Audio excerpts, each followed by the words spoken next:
Radio centro video. Žiauriai man patinka sukinėtis po Lietuvą, dainuoti visiems, kaip fainai iš tikrųjų, nes kai tu scenoje dirbi prieš kameros, tu nejauti, tu jauti tą palaikymą tik tais balsavimais. O gyvas dalykas, o gyvas dalykas, kai tu atvažiuoji tos miestelius, prikrauna tau pilnas terbas dešrų, rūkytų, spaustų, sūrių, gėlių, agurkų, raugintų. Čia rimtai tai būna? Taip, ir tai mane skatina dainuoti ir važinėtis po visą Lietuvą. Tu paminėjai agurkus, nepaminėjai dešras, sūrius. Kokią keiščiausią dovaną maisto produktą esi gavęs? Nes, kiaušinį, pavyzdžiui.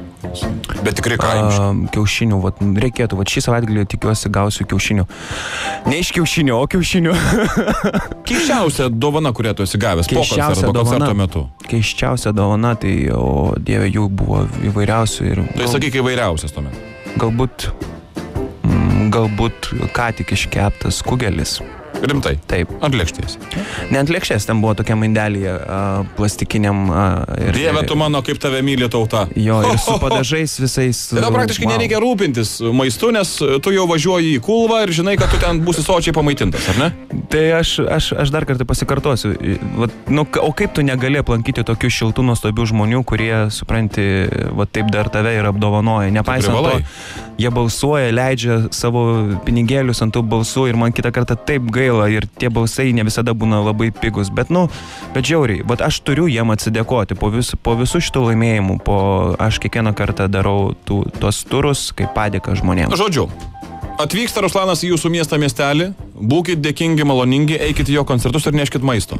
Ruslanas mėgsta pavalgyti. Ne, maisto Reikia, baig, agurkai, pats sakai, sūriai, tai yra skanu. Agurkai, labai gerai. Gerai, neneškit maisto, neškit agurkus. Ir kiaušinių dar reikia. Ir kiaušinių. Labai mėgstu omletą.